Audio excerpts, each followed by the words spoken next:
Saya Radit Fariza dengan NIM 2311102444037 dari kelompok 7. Di sini saya akan mempresentasikan hasil pemetaan muka air tanah yang sudah kami lakukan. Baik, langsung saja masuk ke dalam materi. Sebelum kita membahas tentang data ataupun korelasi dari pemetaan air tanah, sewajarnya kita perlu mengetahui apa sih pemetaan air tanah itu. Jadi pemetaan air tanah adalah proses sistematis untuk mengidentifikasi, mengukur, dan memvisualisasikan distribusi serta karakteristik sumber daya udara yang terdapat di bawah permukaan bumi dalam lapisan akuifer.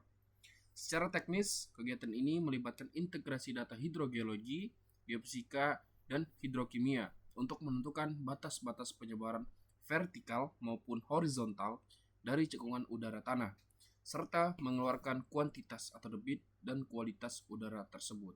Namun, pada pemetaan air tanah yang saya lakukan, itu menggunakan atau melibatkan integrasi data hidrogeologi. Sebagaimana kita tahu, lapisan akuifer itu memiliki dua jenis, yaitu lapisan akuifer tertekan dan lapisan akuifer bebas.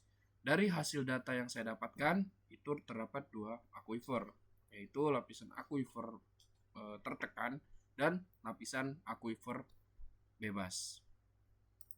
Kemudian selanjutnya masuk ke dalam lokasi daerah penelitian.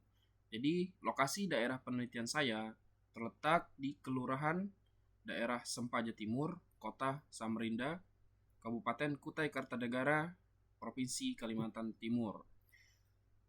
Dalam pemetaan ini atau dalam pemetaan titik sumur ini, saya mendapat 8 titik sumur yang dimana memiliki jarak-jarak tertentu.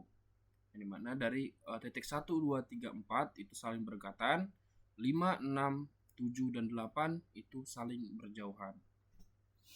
Sebagaimana dilihat pada peta lokasi sumur Kota Samarinda kelompok Sempaja Timur.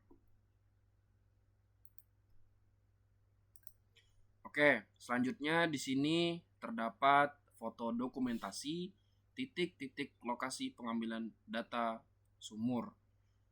Yang pertama yaitu memiliki titik sumur bor dan sumur galian. Selanjutnya dari dokumentasi sebelumnya, ini adalah tabel data pemetaan air tanah, yang dimana di sini tertera ada lokasi yaitu Sempaja tanggal 7 Maret 2026.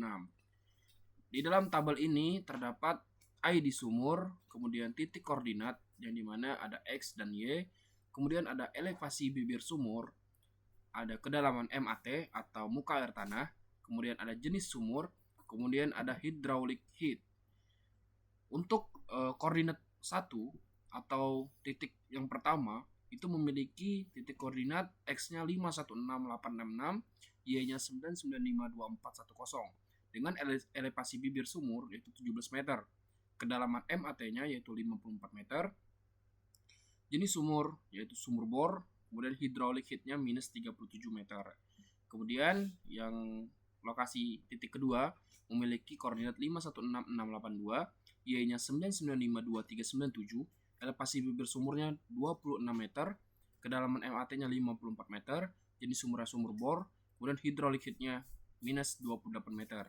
Selanjutnya titik ketiga atau titik sumur yang ketiga memiliki koordinat X-nya 516429, Y-nya 9952427, elevasi bibir sumurnya 27 meter, kedalaman MAT-nya 4 meter, jenis sumur galian, hydraulic heat-nya 23 meter.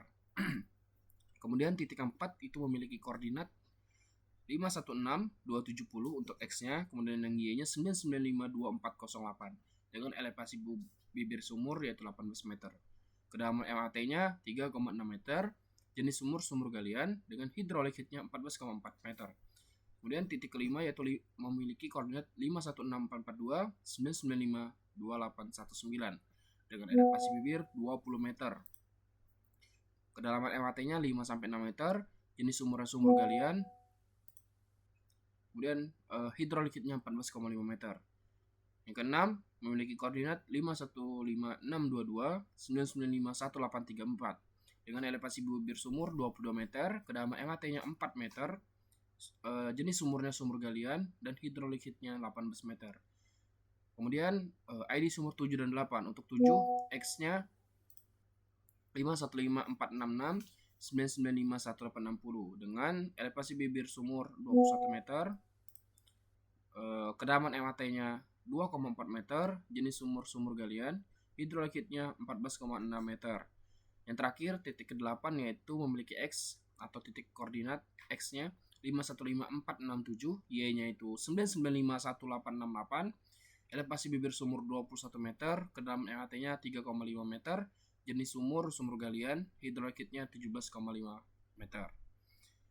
Untuk tabel data pemetaan air tanah ini memiliki skala vertikalnya 1:200, skala horizontalnya 1:10.000.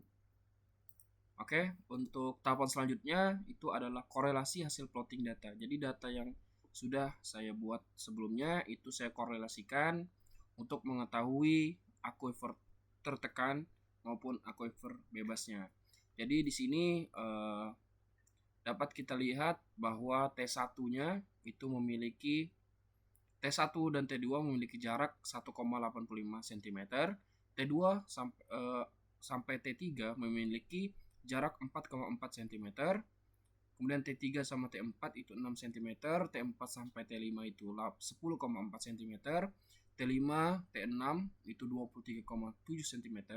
Namun pada hasil plotting ini saya kecilkan karena saya rasa tidak memadai untuk menggambarkan jarak sepanjang 23,7 meter. Sama pula dengan jarak T6 dan T7 ini yaitu 24,7 meter. Yang terakhir itu T7 dan T8 itu 1,1 cm. Jadi pada korelasi hasil plotting data ini yang warna biru ini adalah bibir sumur dari T1 sampai T10. Kemudian yang warna oranye ini adalah kedalaman MHT atau muka air tanah. Kemudian yang warna merah ini adalah hidrolik heatnya. Jadi bisa dilihat seperti ini.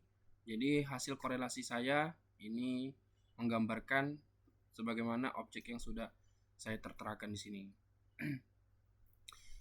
Dari korelasi atau hasil plotting saya, di sini saya menginterpretasikan bahwa antara T1 dan T2 itu termasuk aquifer tertekan.